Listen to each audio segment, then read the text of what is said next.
Welcome in. It is the 2026 Dynasty Dummies Rookie Hootenanny presented by Fantasy Cares.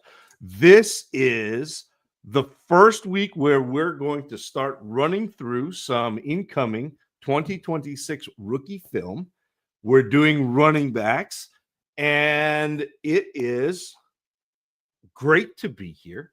This is a fun set of running backs, at least we've got tonight, I think. And I am excited to dust off, the writing chops again to get back into it. It feels like it's been forever since we have done this, and I guess it has. It's been a year or so. And it's nice. I think we're a little later this year, JMic. The combine starts this weekend. We might be like a week further back than normal, but I also don't think there's any rush. I mean, we're still shooting toward the end of April for the draft, so we've got time. Time is on our side. Yes, it is. Yes, it is. Always good to be with you, Zach. And I feel like you're giving a little bit of a precursor to what we'll be talking about today when you said we'll be running through the running backs. And I feel like almost like an actor trying to go through his lines and warm up his voice, running through running backs, pitter patter. What a clatter? What's the matter? Pitter patter. It'll be a good time, and I'm excited to be able to get into it with you. Before we give the rundown, for those that may not have listened last week, and you somehow found yourself here, welcome. Thank you for being here. We're excited to be with you, and we will have a great time, obviously, walking through the prospects in this 2026 draft class. And again, if you weren't here for the primer last week, I would encourage you to check out the primer on the Fantasy Cares YouTube channel. And shout out to everybody over at Fantasy Cares who allow us to do what we do with this Dynasty Dummies Hootenanny. That we call here little Texas two-step, little Maine mambo. Okay, I'll stop while I'm behind. With that said, we're going to go over 6 running backs this week, and if you don't hear the 6, one of the running backs that you want to hear with these first 6, stay tuned for next week. And if you don't hear them next week, boy, do we have a surprise for you and how you can get involved. But Zach, before I even give an introduction to the players that we'll be talking about this evening. And again, for the folks who may be new here, your mind is a beautiful thing. It is deep. It is wide. It is constantly churning. And it often thinks about gelato and yummy food. And when it's not about gelato or yummy food or crunching numbers, you tend to also have musings when it comes to this whole football thing and the scouting space that we have here in our happy little home here at the Hootenanny. So, Zach, floor is yours. What musing or what's really been an earworm for you this week? What's really been drilling a hole in your brain? Where has the mind of Zach Reed been? Yeah, so I try to be curious, and I was kicking around on the Blue Sky timeline this week, and I saw Andrew, who is at Fake Footballs, posted conventional wisdom says that dynasty rookie picks increase in value the closer we get to your rookie draft day, as long as we're past the NFL draft.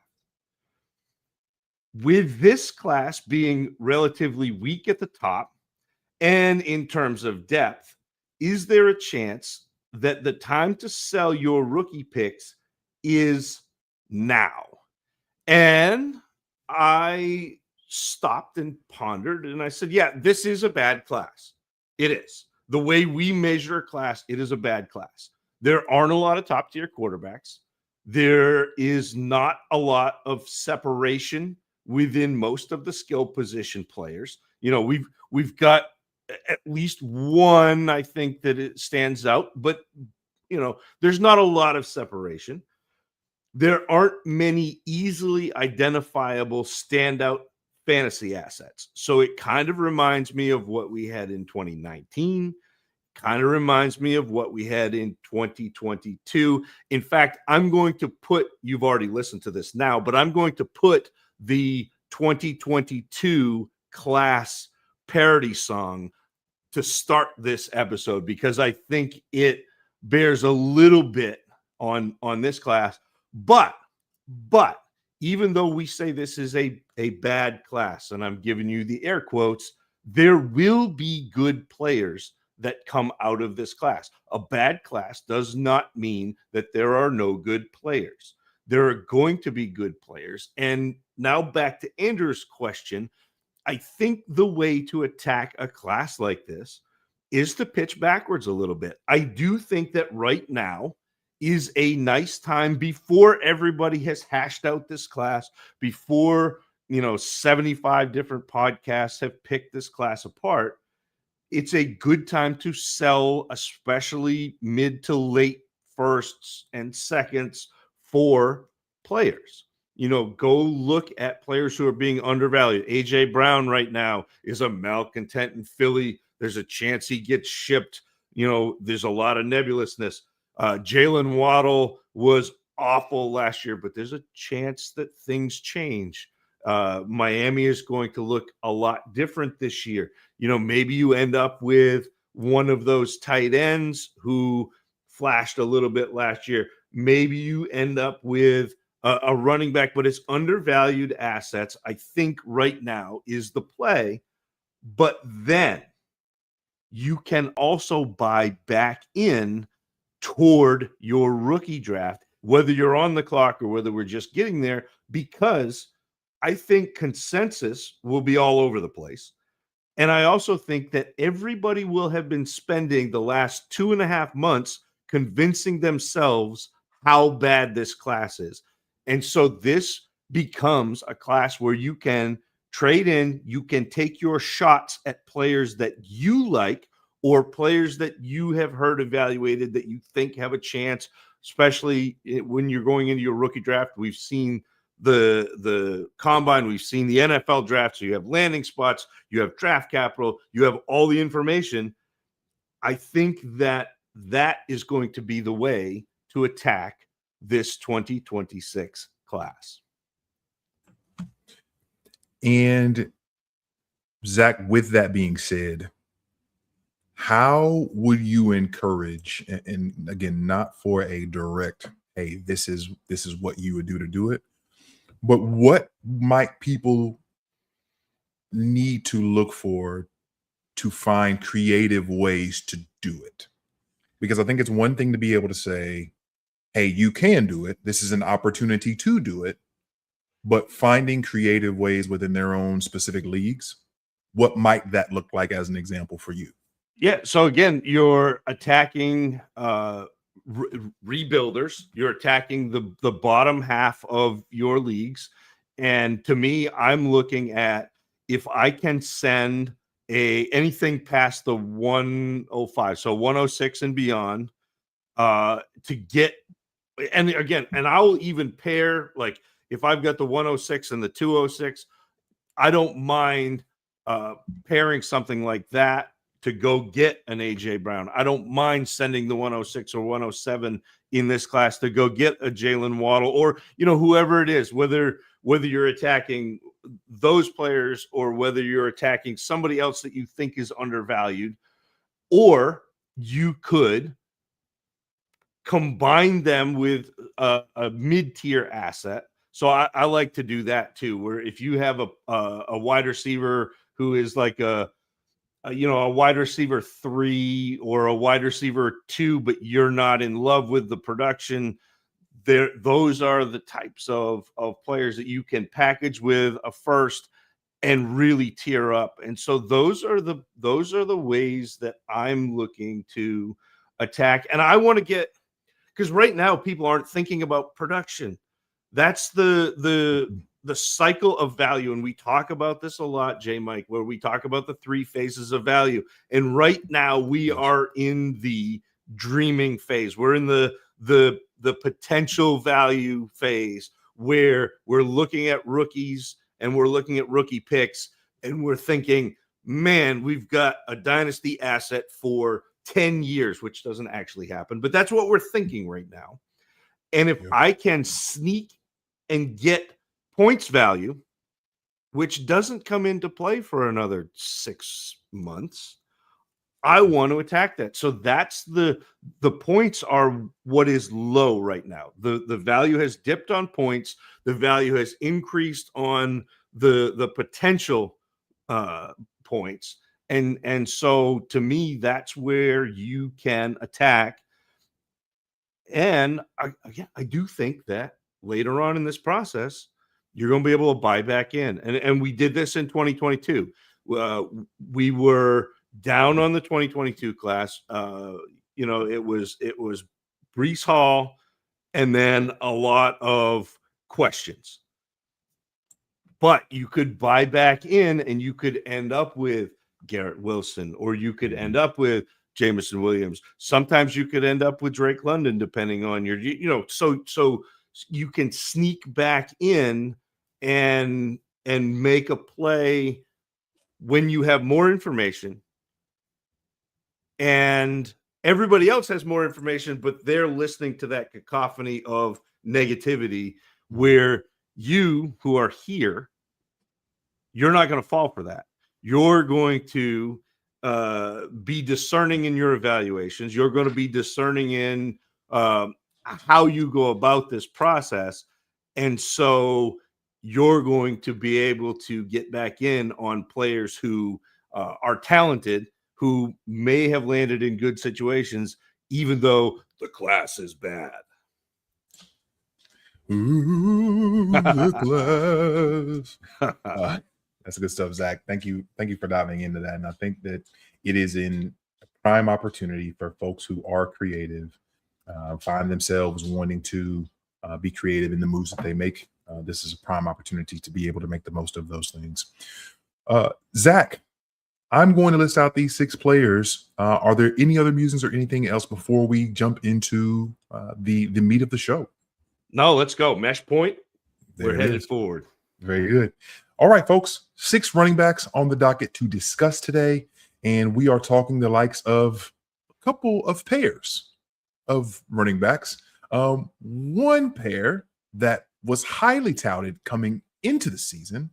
One pair that had a guy rise from seemingly nowhere to possibly be one of the better backs in the class. And then a guy out of Washington and Nebraska, and just, do what you will with that. Jeremiyah Love out of Notre Dame will be the first prospect that we'll talk through. We'll get to Jadarian Price, also of Notre Dame. Jonah Coleman out of Washington. Emmett Johnson out of Nebraska. And then the Penn State pair of Nicholas Singleton and Kaytron Allen. Not necessarily in that order. Zach, feel like it's sacrilege at this point if we don't talk about the promised one, the king that they've been waiting for quite some time, in the likes of Jeremiyah Love. And we'll get official measurements on all these guys, of course, after this actual episode, as the NFL Combine is going through. But Jeremiyah Love, at least with the numbers that I'm able to find, we're looking at a 20-year-old junior who's measuring at about 6 feet tall, 214 pounds. He was the 2025 unanimous consensus All-American, 2025 Doak Walker Award winner. He finishes 3rd in the Heisman voting, and he was 8th in the NCAA in rushing yards in this 2025 season. In this season, we're looking at a guy who had just short of 200 total carries and 199 this season, 1,372 yards rushing, and 18 touchdowns. Zach, if you pair that with the season before in 2024, we're looking at a guy that scored 35 touchdowns in 2 seasons on the ground, let alone what he gives you in the passing game over the last 2 seasons. 28 receptions in 2024, 27 receptions in 2025, and a few touchdowns this past season in 2025 to boot. Jeremiyah Love is an outstanding prospect who's done a lot of really positive things. Zach, is he as good as the hype suggests he is? He's pretty darn good. I haven't always been a romantic, JMic. The first date that my wife and I ever went on was to watch stock car races at a rundown short track in Wiscasset, Maine. It was dusty. The air was filled with exhaust fumes, and the cars were so loud that we couldn't even hear each other yelling awkward small talk. We found Love anyway in the 2026 class. I think Love is a lot easier to identify. And although Jeremiyah Love is perpetually in high gear, the noise surrounding him is symphonic. Love will be a top of Dynasty rookie rankings player, and he'll be at the top of mock drafts. He may even be in the conversation for the number 1 overall pick, and I think it's warranted. Nearly every single play, Love explodes to the line of scrimmage, reaching full speed in a few steps. He is the quickest, most decisive runner I think that I maybe have ever watched. He rarely dances while making decisions. Instead, I think he has dynamic patience where he continues to move forward while he problem solves. At the end of runs, Love doesn't bull forward, but what he does is he turns his back into contact, gets low leverage, and continues to drive onward for extra yardage. And I love that at the end of runs. Just an incredibly dynamic player. And as you mentioned, Zac, we really enjoy players who do a great job of being able to pick through the trash, as we often say, and diagnose quickly. I think one of the interesting pieces, and again, you alluded to this, approaching the line of scrimmage, Love often allows the picture to clear before darting through the line, but he's never losing ground, and he's never stationary to the point where he's not able to get wherever he needs to find the daylight. He's quick, but not in a hurry. So on occasion, I do find that he does bounce a run that's designed between the tackles to the outside. And that tends to happen early on and not necessarily when the defense strings him out. So that's a weird piece that I saw from him. But again, you talk about a guy with crazy start-stop ability. We're talking about a guy whose acceleration through small crevices is wildly strong, and he's often falling forward before he's even contacted. Pass game weapon. Mm-hmm. Not simply a guy that you're going to throw check downs or screens to, but a guy that can do a lot of really positive things. I think that he's got smooth hands when he's catching the football at all levels. And I do think that the pass protection is he has a willingness to stick his head in there, and he's not scared of contact in that sense. And you alluded to the spin move, Zac. That thing is a weapon. And I do have more to say about that, but not necessarily right now. With that, Zac, as you said, one of the more talented players that we'll have put eyes on in this time that we've been doing this, for sure. But let's talk a little bit about the weaknesses or the areas of opportunity for one Jeremiyah Love. So I think for as big of a back as Love is, and he's 6 feet, 214 pounds from what I can find, he does not possess a lot of traditional power. He prefers to avoid that brute force, that contact impact if he can. And this is most apparent when the entire stadium knows that he's getting the ball. So Love sometimes comes up short in goal line and short yardage situations where he's trying not to have that, immediate bull impact. Love also, I think, tended to leave his feet far too often for my liking during his Notre Dame career. It creates spectacular aerial failures instead of cutting or relying on his speed and size to make the most of a run. And we talk about that a lot. If a guy leaves his feet, he can't do anything. You're beholden to what direction you were going when you left your feet. You can't turn, you can't cut, you can't stop. Jeremiyah Love will get his flowers. He'll be serenaded and wooed. There may even be songs sung about his prowess at hitting the hole, and all of it will be deserved. I think Love is an elite tier running back with the potential to do damage on all 3 downs. And it's hard for me not to be romantic about that.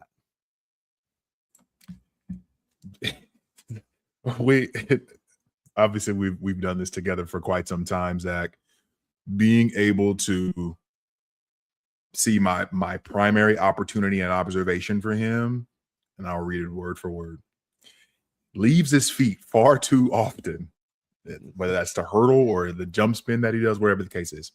He's most dangerous when both feet are on the ground and he sees the defense, because I love his ability to just react. Hurdling and spinning as often as he does, while it's nice for the highlights, the curls for the girls kind of a thing, in terms of showing off the biceps, it makes him less likely to be able to chain moves together. And that's one of the things about him, out of all of the guys that I too see him as an elite running back prospect in that area. He's one of the few that, especially when it comes to before hitting the open field, he's one of the few that I don't see chain moves together as often as I would prefer, especially for as athletic and as dynamic as he shows in lining up outside, running wide receiver routes, and doing lots of fun things that they were allowing him to do in 2025. Not a pile mover when it comes to the power aspect of that.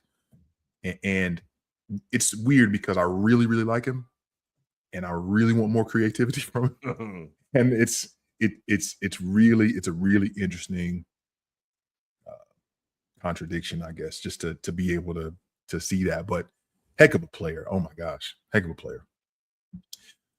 Zac, let's keep it pushing. We're not going to go far. We're keeping this in North Bend, Indiana, and we are heading over to talk about Jadarian Price.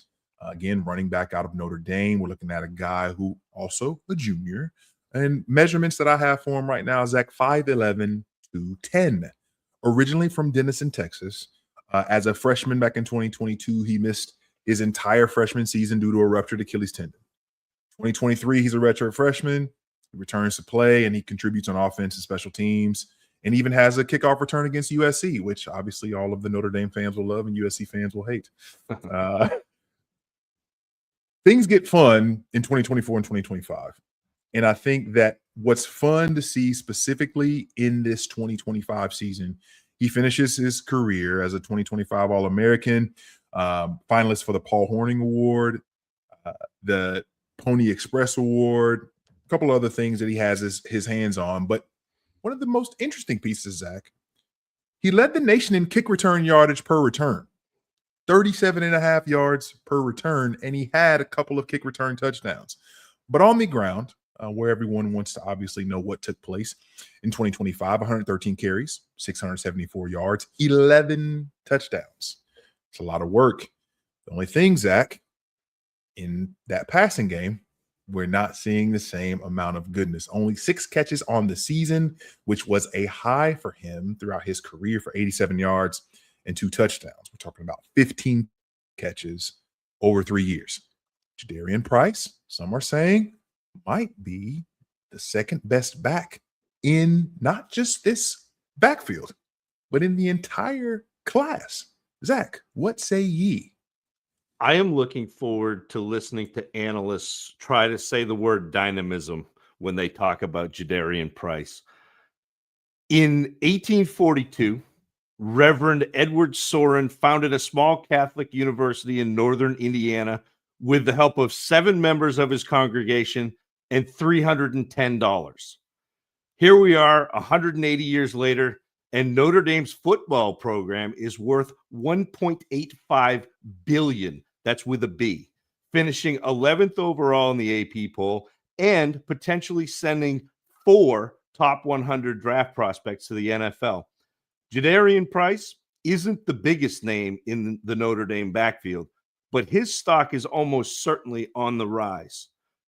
A feature of successful low-volume running backs is efficiency, which is a fancy way of saying that they can break big plays. And Price's long speed means that he's always one timely block away from outrunning everyone on the field to the end zone. But he doesn't just rely on speed. Price is such an adept open field cutter that he will freeze defenders from as far away as 20 yards before cutting to that perfect angle and escaping. He's also very quick to the hole, but I think Price's secondary acceleration is really what makes him special. And when you talk about him being quick to the hole, Zac, he is looking to make a quick decision for better or worse. He is moving and shaking quickly. He operates well when we're thinking through being patient and taking his time. But the other piece of this is typically between the tackles, he's able to leverage an impressive burst to maximize the creases that he does find. If he's off tackle, he's able to show strong acceleration.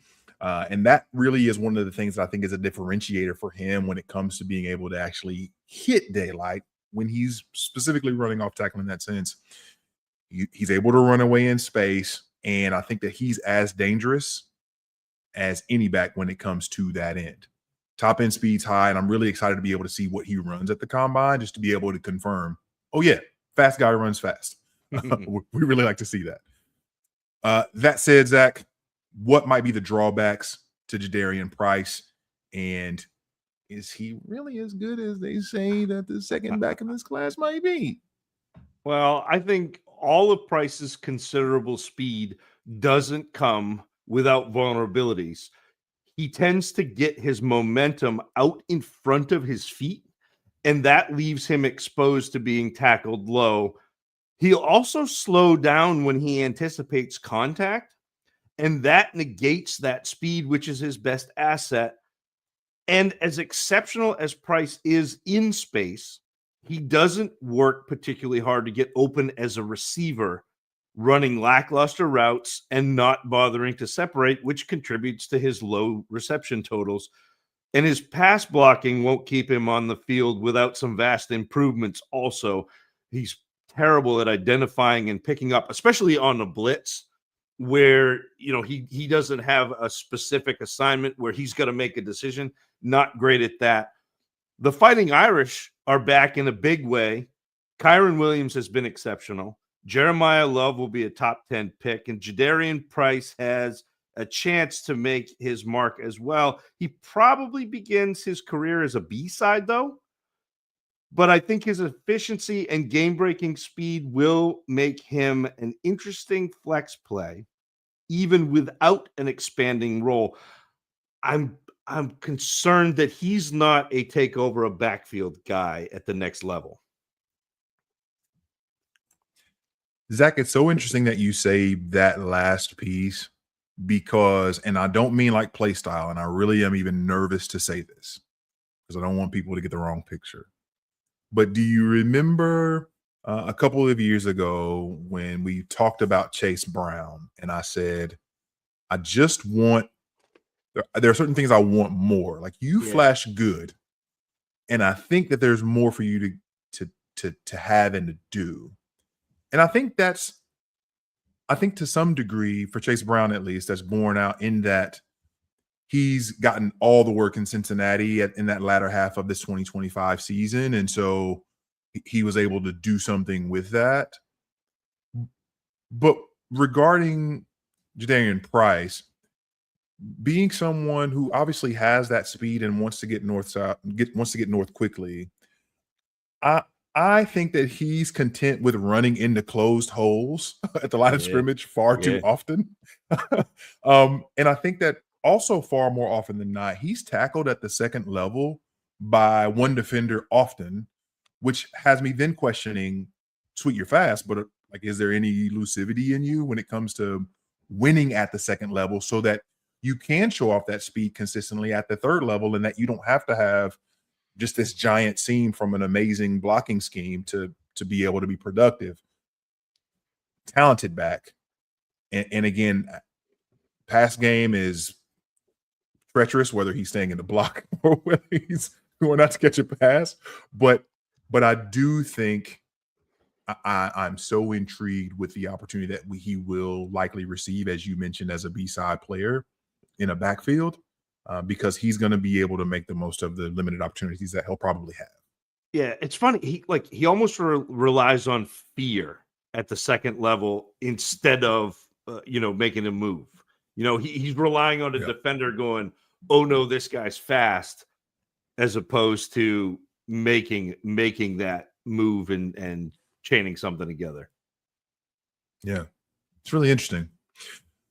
All right, enough of Notre Dame. We spent enough time at the other school in Indiana, because obviously we need to get to the national championships at national champions at some point. But we're actually going to go way out west, Zach, to talk the likes of one Jonah Coleman, running back out of Washington.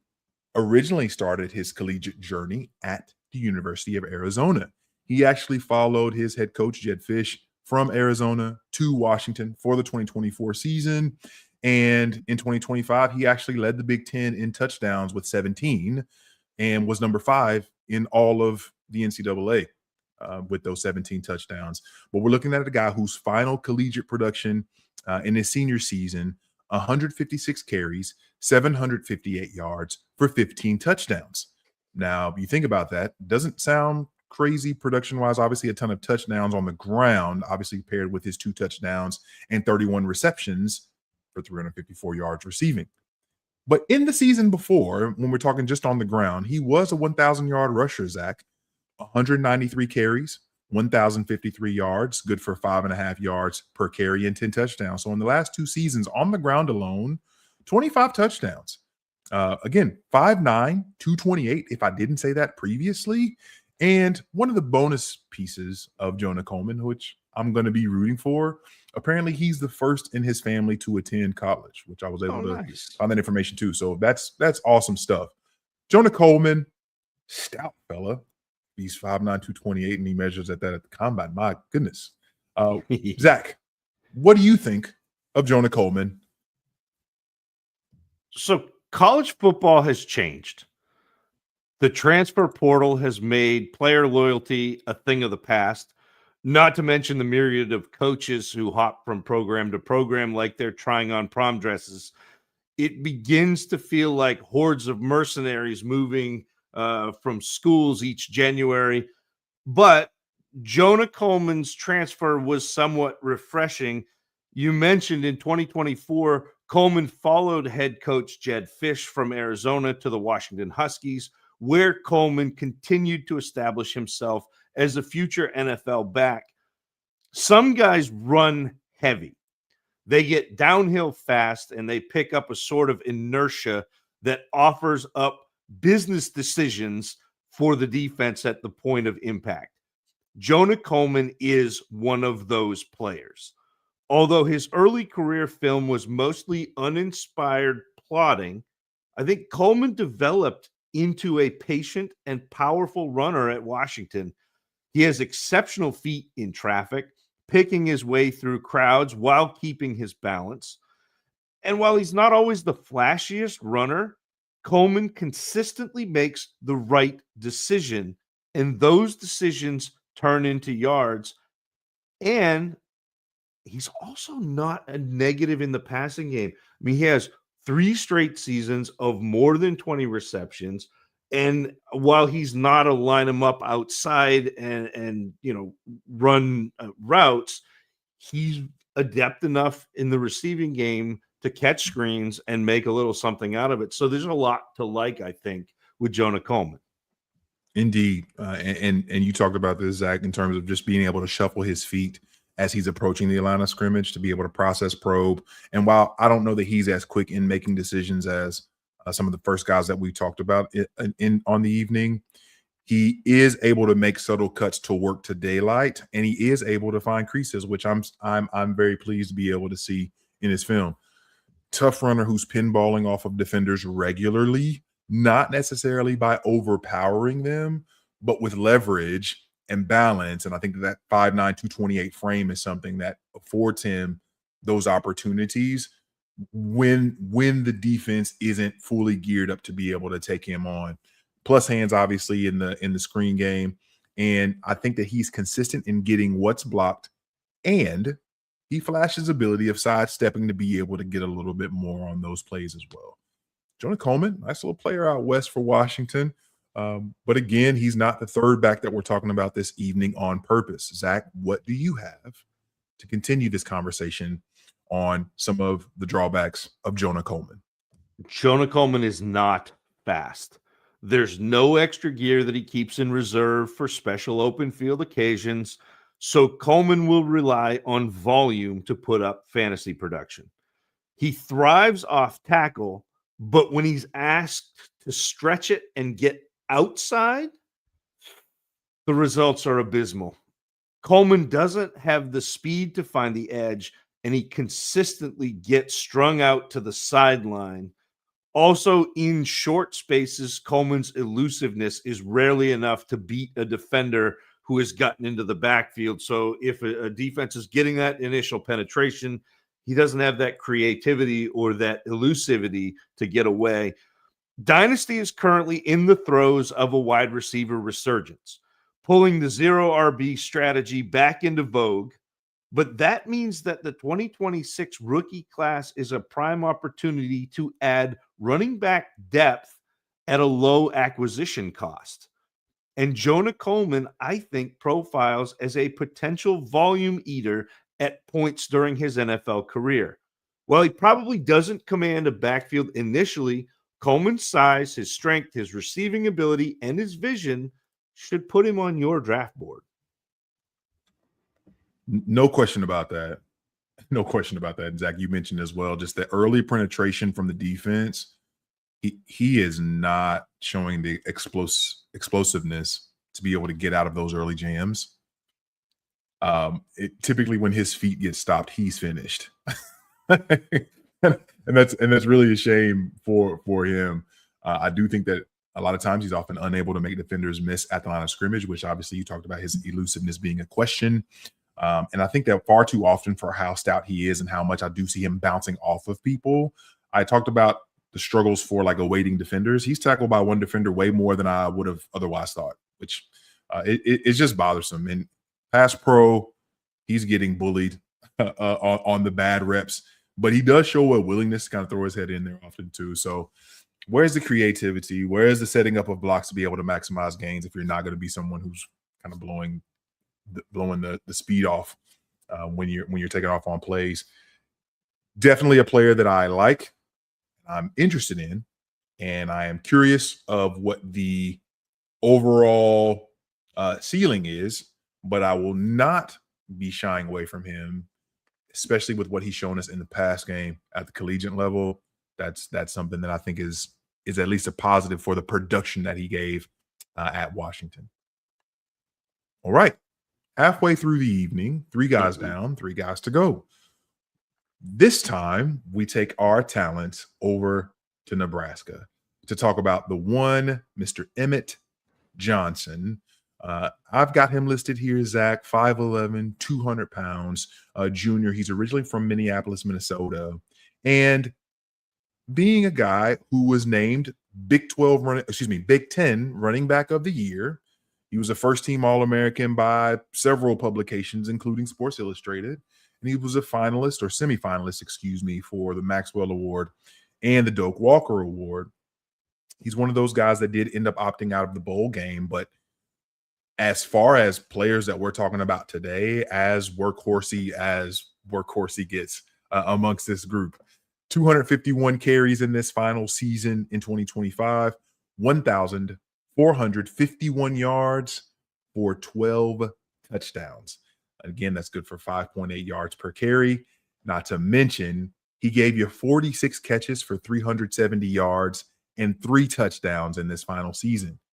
Zach, the last 2 seasons, and I haven't even mentioned this once throughout our evening, the Zach Reed rule, which you can get into now or you can get into later and we can talk through that. But a guy that gave you 46 catches in 2025 and 39 catches in 2024, I don't think that's by accident. Emmett Johnson, lots of production, Zach.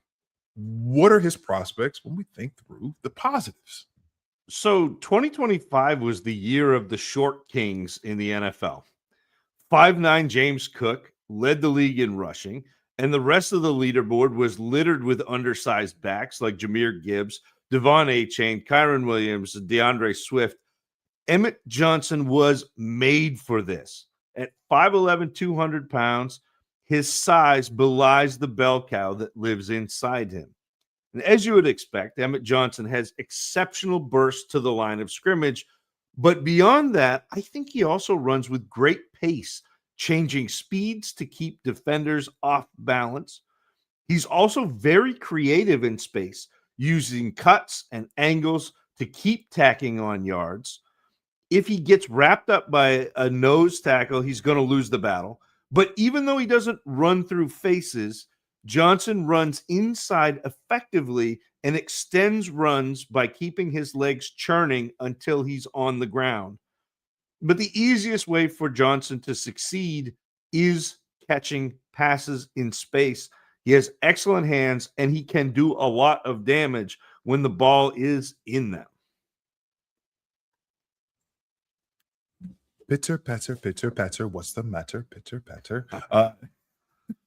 Emmett Johnson is the epitome of the pitter patter. That man's feet are constantly probing as he's approaching the line of scrimmage. And even with that said, I think one of the best parts about him is his ability to quickly diagnose the chaos that's happening in front of him. And shuffle step or jump juke to daylight is very impressive. I think his quickness is apparent with the lateral movement. And while overall run strength isn't special, which you highlighted, Zach, in terms of him obviously being tackled by your daily defensive linemen, often if they're able to get arms around him, he is able to leverage contact balance to pinball in some instances, which, again, I wasn't expecting, because if he actually is 5'11" and 200 pounds, I don't know that I saw that, and I don't know that I really experienced him playing at that size in the game. So, again, a guy that I'll be curious to see what he weighs in at and how he measures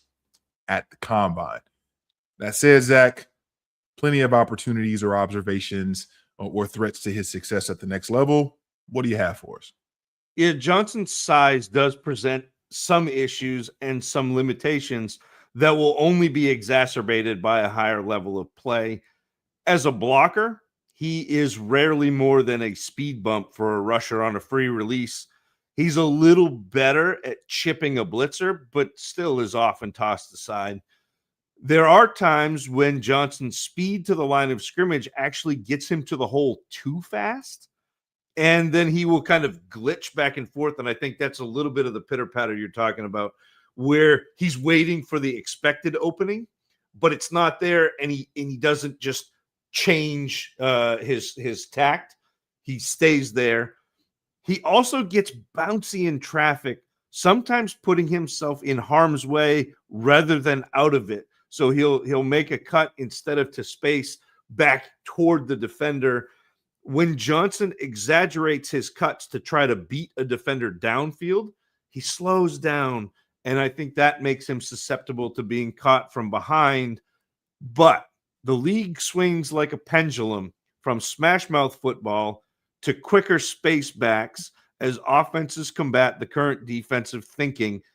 Pass catching backs are back in vogue and producing prolifically.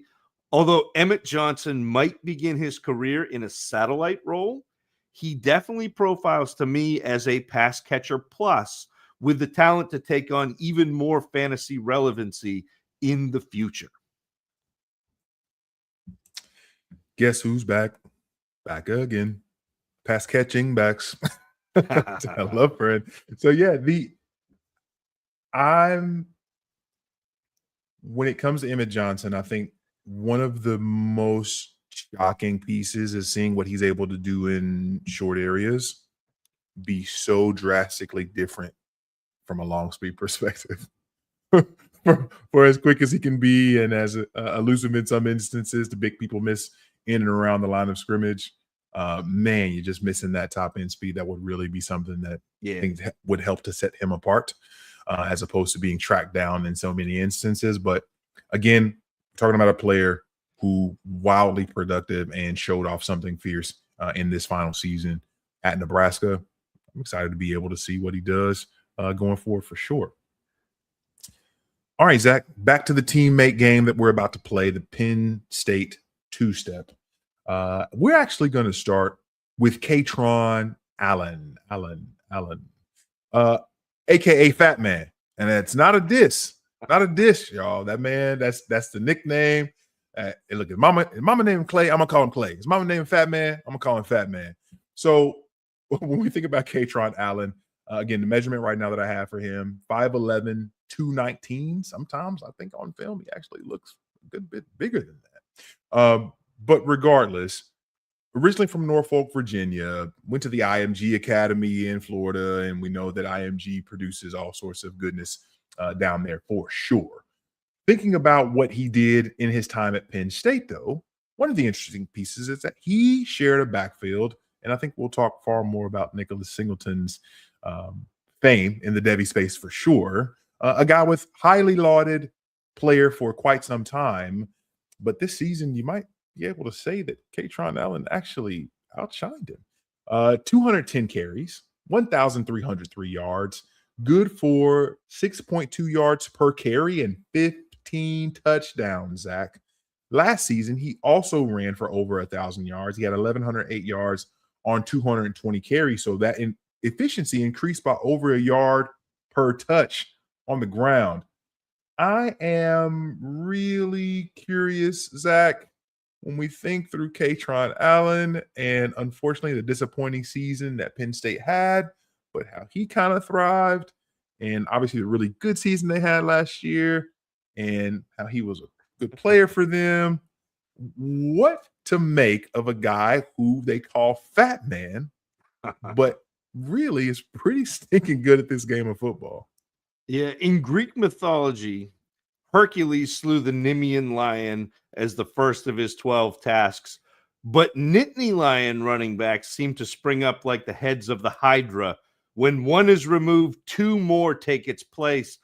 After Saquon Barkley and Miles Sanders departed for the NFL, the Penn State backfield has been reborn as a two-headed monster featuring Nicholas Singleton and Kaytron Allen. And while Singleton has been the stuff of legend for the past 4 years, I think it's Kaytron Allen who might be poised to become the hero.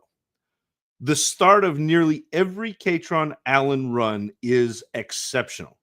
His initial acceleration to and through the line of scrimmage is phenomenal.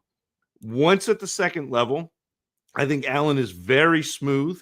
He is a great cutter in traffic, and he extends plays and adds extra yards. And when he does take contact from a defender, he's able to absorb it and continue to problem solve. It's really fun to watch him kind of let the defender hit him and continue with that inertia, like take the defender's momentum and use it to his advantage.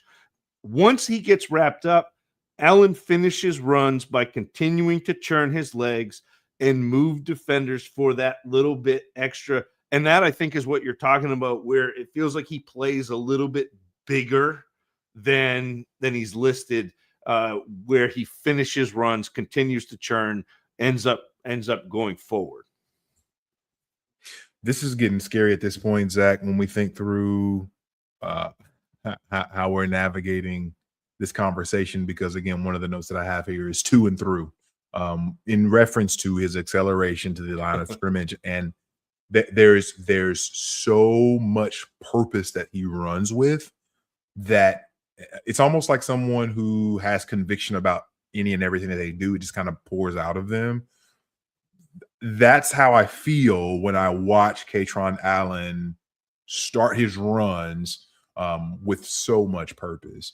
And quite literally, I think I don't know that I'm more excited to see a landing spot for a running back. And obviously that doesn't affect my film grade, but I'm so excited to see where he lands, because I think that at this next level, so much of what he's able to do from a purely creation standpoint on his own is the stuff that you don't need a ton of help to have. And that, I think, can afford him some really fun opportunities. But we're running on time. I don't want to belabor the point. Kaytron Allen, someone that I find wildly intriguing in this class. But Zach, we're not talking about him as the fifth running back so far on the evening for nothing. Obviously, things did not go quite well for the Penn State Nittany Lions, and everything wasn't all gravy when it came to his production and his tape. So what else did you see that may have been things that give you pause about Kaytron Allen? Within the confines of the Penn State offense, it feels like Kaytron Allen should be the change of pace back, but he can actually be a liability in the passing game. He's a poor pass blocker. He often dives at the legs of blitzing defenders and they get by him. As a receiver, he handles simple routes and screens fine, but I don't think he has the skill set to be used for anything outside of that. And when Allen has to wait for a hole to develop, I think he gets bouncy, which negates his acceleration. So he ends up like kind of off his feet. And so then he doesn't have that low leverage to accelerate. Although there were several occasions when Allen sprung for long runs, I don't think he has the speed to consistently break away for touchdowns. So he's not going to be that lightning strike player. Penn State running backs are going to make up a strong contingent of this 2026 class. I do think that Kaytron Allen's dynamism will make him a player to watch. He probably needs to land someplace with an established third down back, though. But man, he is lightning through that line. And I think if he's the 1A to a B side, there is a lot there. Very well said. Zach, one of the things that I don't want to do as we continue to talk about this, and this is more of a forward-thinking piece, less about his actual tape, those limitations that you highlighted really well, I don't want it to be a case where I put it in my mind that those things don't allow him to be able to take over an entire backfield on his lonesome. And so then automatically giving him demerits in my brain. I want to keep in mind specifically the things that I think that he's good at and that I like about his play. And if he gets the opportunity to do those things, he is going to provide fantasy goodness in the opportunities that he's going to be afforded. So something that I have to make sure, as we talked about last week on the primer, that I don't almost count as like a double negative or double ding when it comes to what he is or what he may not be when we think through the next level. Last player, Zach. And if you would have asked us 3 years ago, who would be the first running back that we'd be talking about on this show in 2026, people would have told us it was Nicholas Singleton.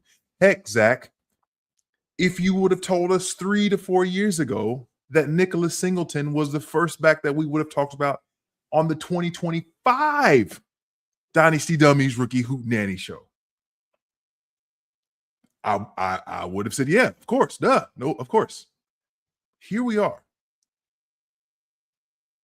The lesser producing running back for the 2025-2026 Penn State Nittany Lions, Nicholas Singleton.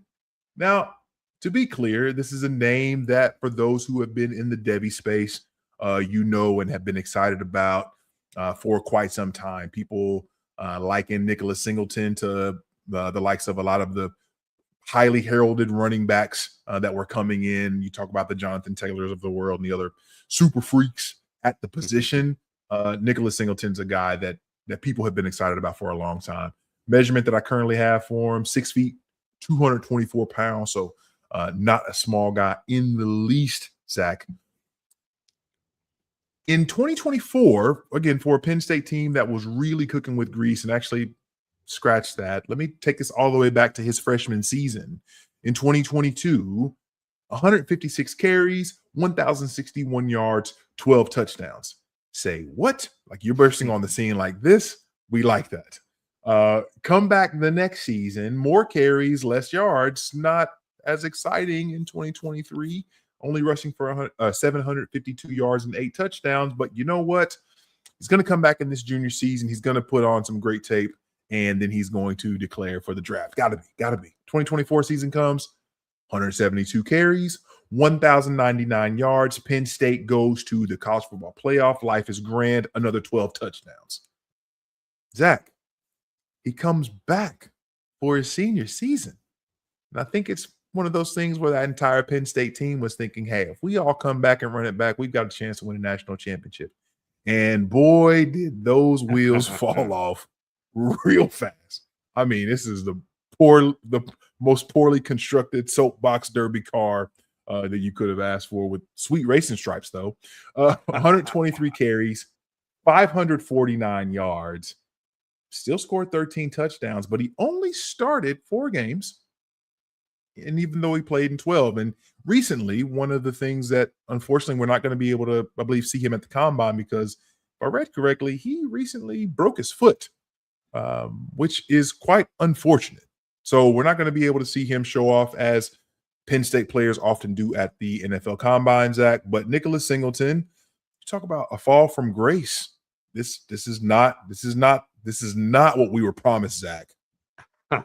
This was interesting for me because I had actually watched him for last year before he decided to go back to Penn State. So I had a full tape markup of Nicholas Singleton heading into this.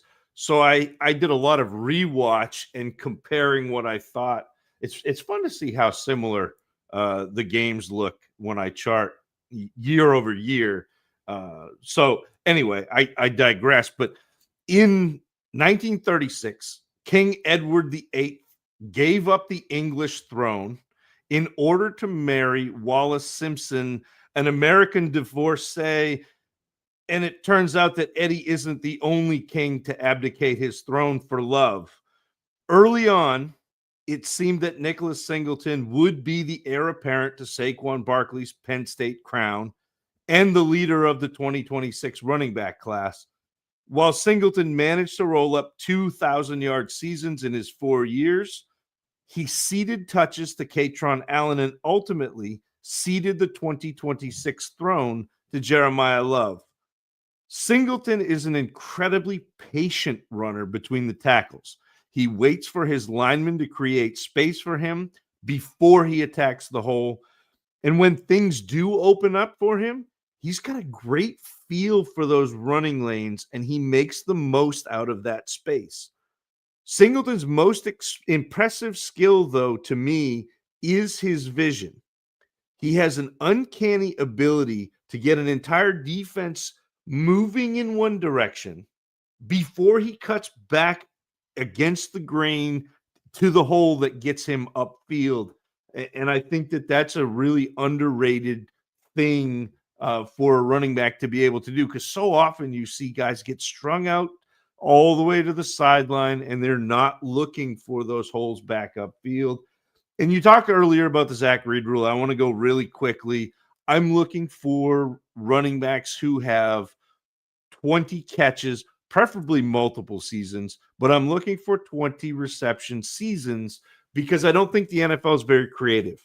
I think oftentimes the NFL drafts players to do what they've seen them do in college. And so going back historically, and I've done this for, it's like 10 years now, 82% of running backs who catch 40 or more balls in the NFL have had a 20-plus reception season in college. It doesn't mean that you can't do it. It doesn't mean that players aren't going to be able to catch the ball at the next level, but it does give you kind of a nice little check mark beside a player for an evaluation if they do have those 20 reception seasons. And for Nicholas Singleton, he had 26 receptions in 2023, 41 receptions in 2024, and another 24 receptions this past year. So he is a pass-catching running back. We've seen him do it in the past. So that's a nice portent going forward. A really special combination, Zach, of size and speed. And I think that when it comes to his ability to break open big plays, it's really fun to see him open it up, because I think that he has the goods to be able to change games, change fantasy outcomes on a touch. And that's always a thing that's positive to see. I think he has the ability to, and I think inconsistent in some instances, but he has the ability that flashes enough to be able to run through tacklers. It looks a little different than many of the players that we talk about in today's episode. It's interesting because this group has a lot of good size, but I don't know that this group has a lot of power in terms of consistently running through or making defenders pay. I do think that his pass pro's not as bad as Kaytron Allen's. I'll say that. I don't know that I love it, but again, a big play guy who will give you lots of pluses, obviously, out of the receiving game. And I think that I ran by pretty quickly his ability to catch the ball, which I apologize, but he's got 3 seasons of over 20 catches in college and highlighted by 41 receptions back in 2024. So someone that will do very positive things out of the pass game.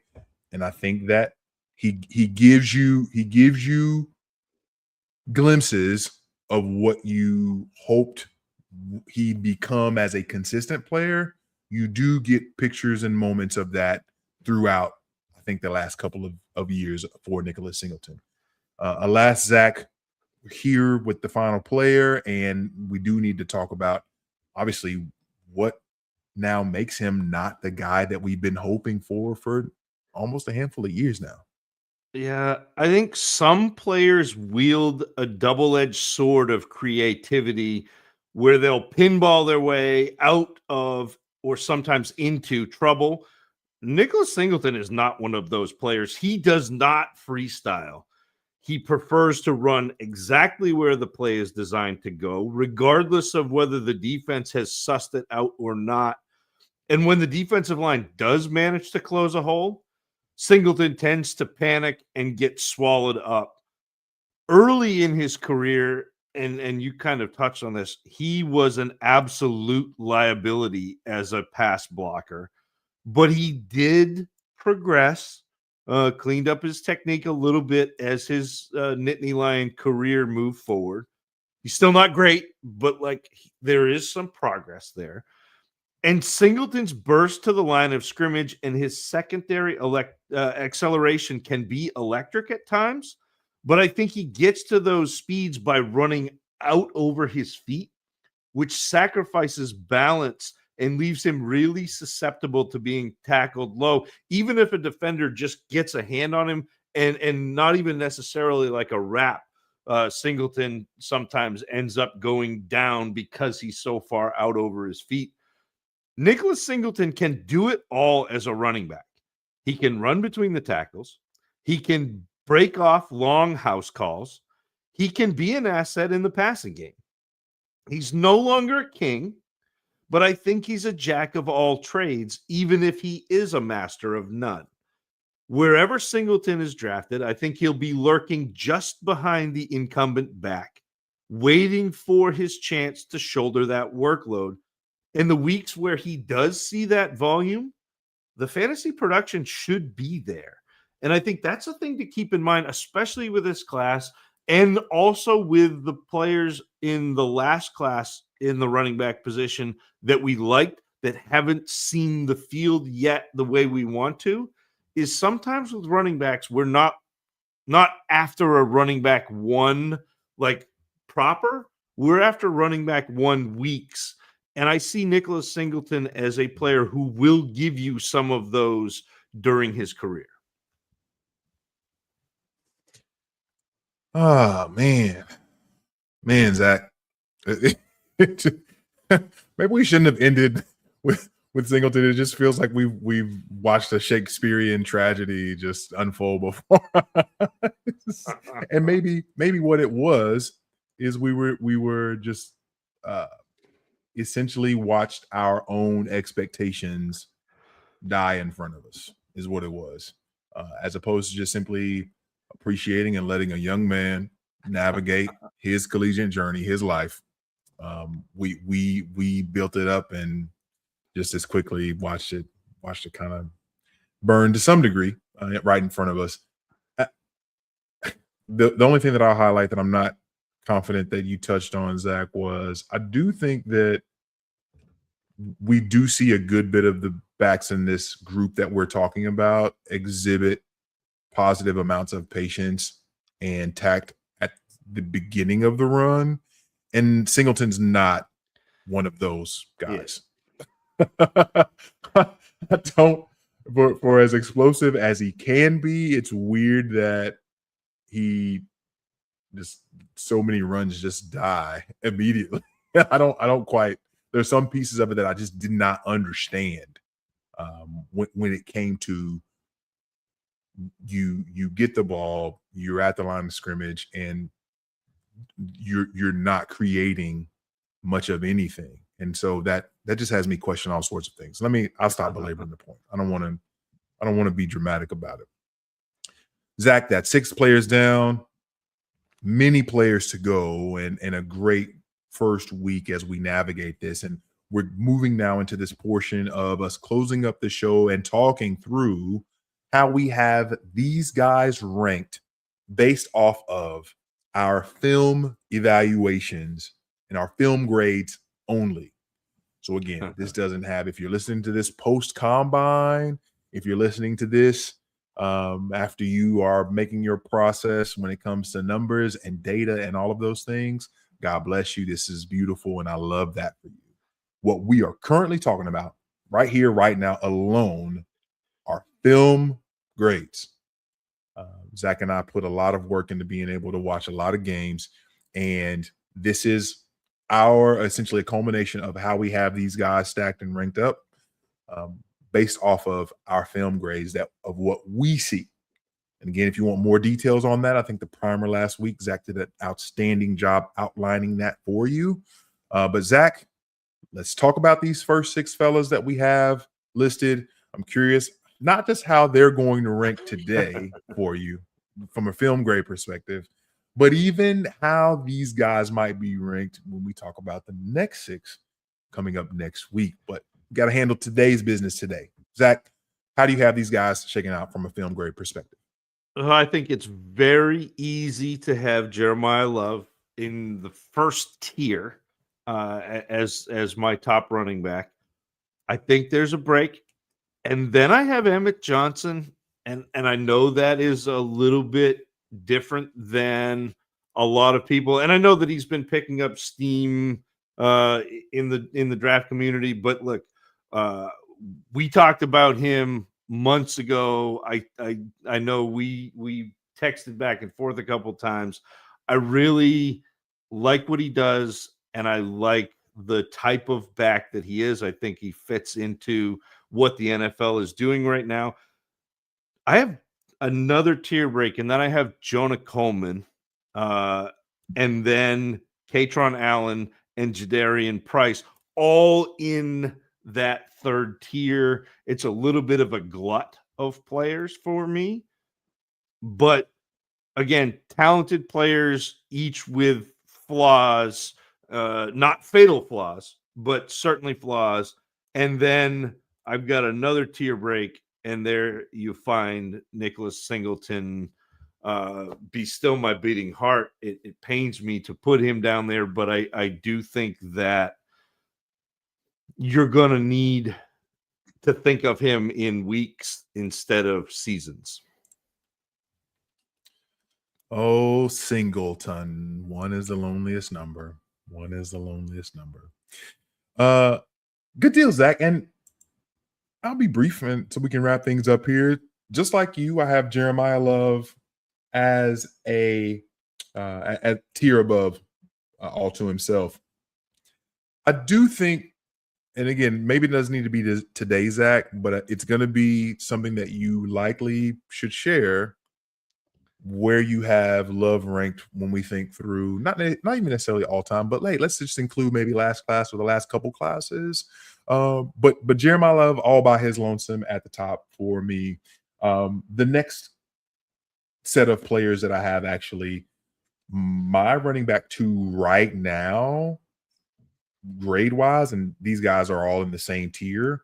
I have Price, Johnson, and Kaytron Allen all within a couple points of each other total, in a little grouping.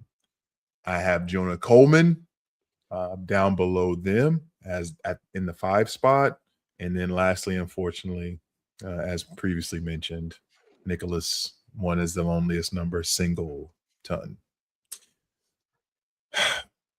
Any other notes or anything else you want to shout out while you have thoughts in reference to what I just said, or obviously what you put out here? I'm still just being sad over Singleton, but you asked about the historical running back grades, and I'll give them to you.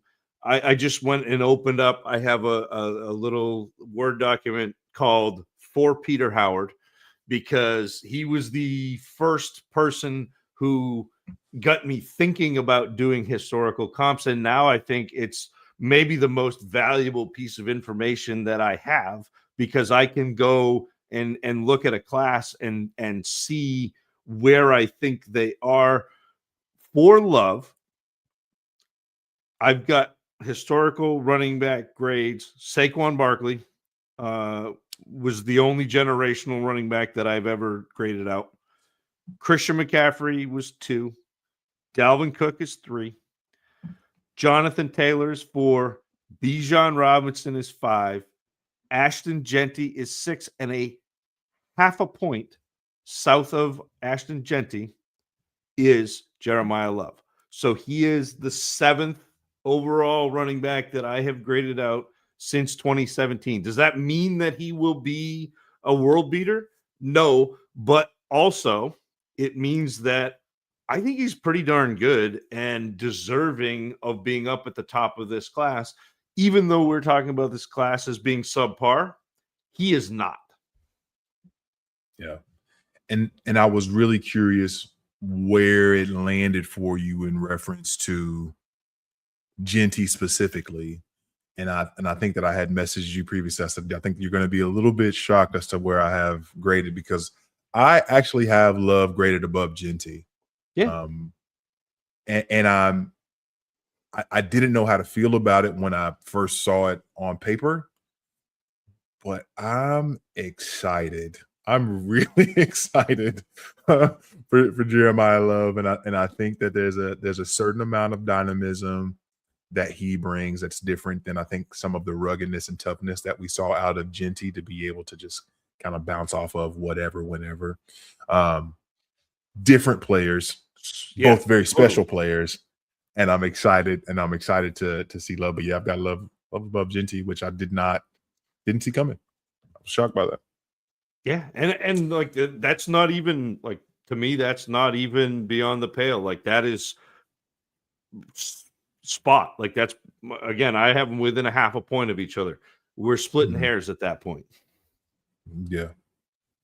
Very good, Zach. All right, 6 players down. 6 more to go next week. We're sticking with the running backs for another week.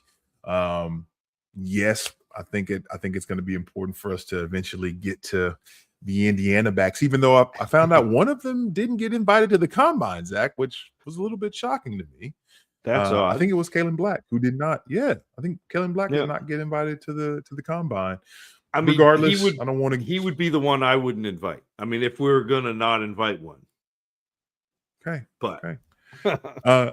We will. If you're not going to invite one, I won't spoil it all, but because someone did ask in the chat, Jimmo asked about how about the kid from Wake Forest. Claiborne is a guy that we do have slated to talk through next week, Damon Claiborne. So, yeah, stay tuned. We'll be back at it next week to talk a little bit of Claiborne and several other players to be able to navigate and continue the rookie Hootenanny. Zach, it's been a pleasure. It's been a privilege. Once again, we're getting it in and we're making it happen. It's good to be able to be with you, sir. Yes, it's fantastic. It's like, this is my favorite thing I like get to do, is sit and talk to you. I would do this even if nobody was paying attention. just to be able to chop things up with you is unbelievable. But the fact that we can do that and actually like help out some people and get some donations to Fantasy Cares, down the road is beautiful. So JMic said we're going to talk running backs again next week. We're going to go through a second six. If you listen and don't hear players that you want to hear talked about, let us know, because we will get to the class participation portion of the program with our catch-all shows. So our last show or two will be catch-all, will be players that you want to hear us talk about. So we will we'll do that. We want to have some participation. We want to have input from you, because if we're not helping you out, what are we doing? JMic and I could have this conversation offline and do this whole thing, and it would be fine. But like, I'd rather have your input so we can help you with your drafts, help you kind of navigate this 2026 rookie season. It's we're at the combine. We'll talk combine next week. I'll shrug at the combine next week. But it's this rookie season is flying so far, and I'm glad you're here. The chat has been hopping. There have been a lot of eyes on us tonight, and that is fun. I want to make sure that I thank Fantasy Cares and tell you to go donate to Fantasy Cares. Go check out what they've got for things going on right now. I don't think that there are any current games or donation points, but there will be. And it's also never a bad time to make a donation to Fantasy Cares. There will be my film notes available for purchase when they are completed. Right now, they are not completed, but they will be. We'll as we hootenanny, more will get done. And we appreciate you hanging with us. JMic is at JMicCheck. I am at Tacit Assassin 13. The Dynasty Dummies are at Dynasty Dummies. Fantasy Cares is at Fantasy Cares org everywhere. And we really appreciate you rolling with us. Thank you for listening. Peace. And now I got a button again, JMic, because that's how this works.